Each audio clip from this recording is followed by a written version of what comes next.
love this film. Oh my God, it brought me back to like when I was 10 or 11 years old, which was a few years ago, I gotta admit.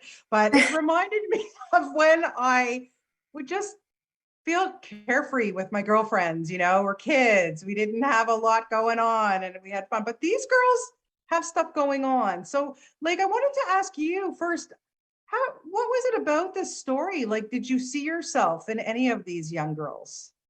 You know what, initially, when James called me, I just was kind of like, oh, I definitely want to work with James because he and I have known each other over the years. And, through the kind of, I appreciate what he does as a filmmaker. And then to boot, us as parent, we connect as parents now, which is a different perspective. And I feel like I was really drawn to the idea that, okay, so here's this parent. I'm looking at you as a parent now, not just a filmmaker, and I'm seeing the story that you've created for your daughter. And I get to participate in this beautiful narrative that is very patient and, considered, and that it allows for me to share a story with my daughter and my son. And it's rare that you get a nugget of independent cinema right now that's contemporary, but timeless, that you can actually show your children. Right. And watch. That's not like, animation craziness, which is fun, but, I feel like we grew with the patience of narrative storytelling. And so I think that was very appealing to me. So that, as well as, gosh, here we have, 90% female cast. Yeah. And, you really get to bolster these young actresses and this, the story of survival, really. I mean, it's like coming through, the anxiety and the fear of what we had just gone through in COVID in real time, but then also just what it means to take on a new chapter, to be like, gosh, I'm losing my youth. I'm coming into a new thing. I don't know what it is. There's ambiguity there that feels like, it's like a lot of meat to chew on, and I feel like kids can handle that kind of, I feel like, we have a smart young generation that can take on these kind of big thematics. Absolutely. Well said. I agree with you 100%. Sarah, for you, not a mom in real life, correct? Not that I know of. Okay.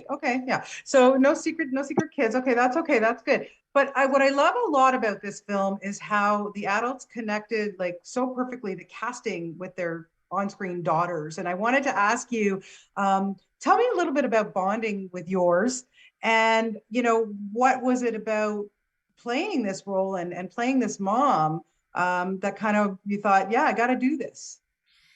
Yeah, Sanai Victoria plays my daughter, and she was just so effortlessly good, and it was so much fun connecting with her. I mean, I just remember being on set and just looking deep into her eyes and just feeling like she was just so there, and it was I love that moment, and I didn't know I was going to have that when I agreed to do the film. When I agreed to do the film, James wrote me this beautiful letter, and Lake Bell, Megan Mullally, Ashley Medwake, we're going to be in it. And I was like, I want to work with those actresses. They have the careers that I have always dreamed of. And so being able to hang out with them and hear their stories and see them work is incredible. Like Lake told me, you can ask for another take. And I wasn't able to get there, but watching her just sort of, as an actor, you feel like you're not in control because if there's so many things going on and you feel like none of these decisions are mine.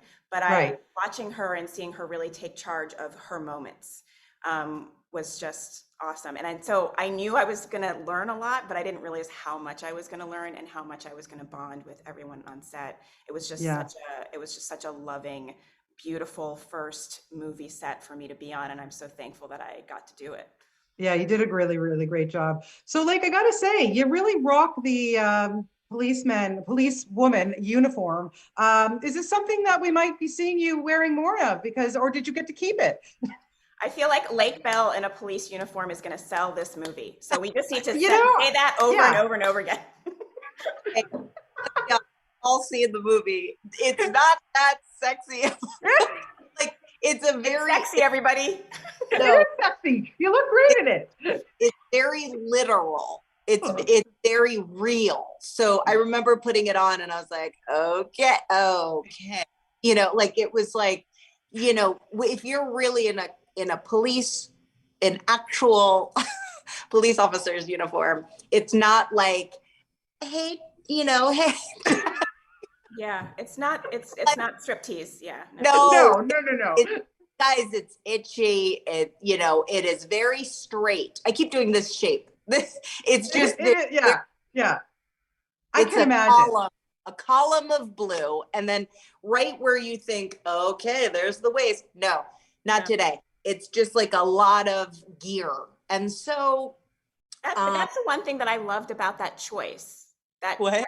That choice of you being a policewoman, I thought Yeah. was so smart of James and both of the writers, because of this working class family. And oh, why isn't she taking better care of her daughter? Oh, because Right. her husband has just disappeared, and also she has a job that is very stressful. And like being able to see that context for each of the girls. Hey, this is where this one girl is coming from. This is where this girl is coming from, and being like, okay, maybe we don't judge people so much because we know that they have all these extenuating circumstances, and you just don't know. And so I just love that choice, and I think like 100%.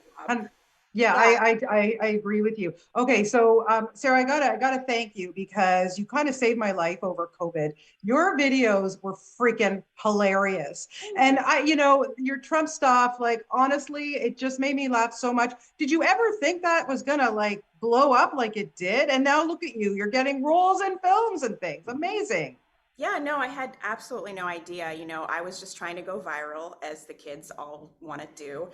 And, you know, a few million views later, I was like, okay, cool. I made something viral. I had no idea I'd keep making them. I had no idea the life change that would happen as a result of it. When I was doing it, it was just because I was stuck at home and I had nothing. I couldn't go to open mics. So that's the only reason that I was making them. And I'm pleasantly They were great. surprised that God always has a better plan than I did, because this is not how I planned this at all, but it's great. Well, it planned out well and very quickly. Like, we need you back in Toronto. When are you going to come back and visit us here? Come on. Are you inviting me right now? Listen, open kitchen here. Come on, I'll make you a meal. Whatever. Both of you can come and have a coffee with me. What do you think? I'm on the East Coast, so I'm closer. So you know what? I love Toronto.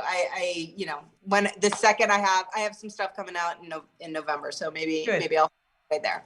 You have great I remember markets talking there, to you right? for In a World. That feels like forever ago. But listen, ladies, thank you so much for this movie, and thank you for your time today. It's wonderful. And I'm really looking forward to talking to the young girls later. They are going to be a blast, I think.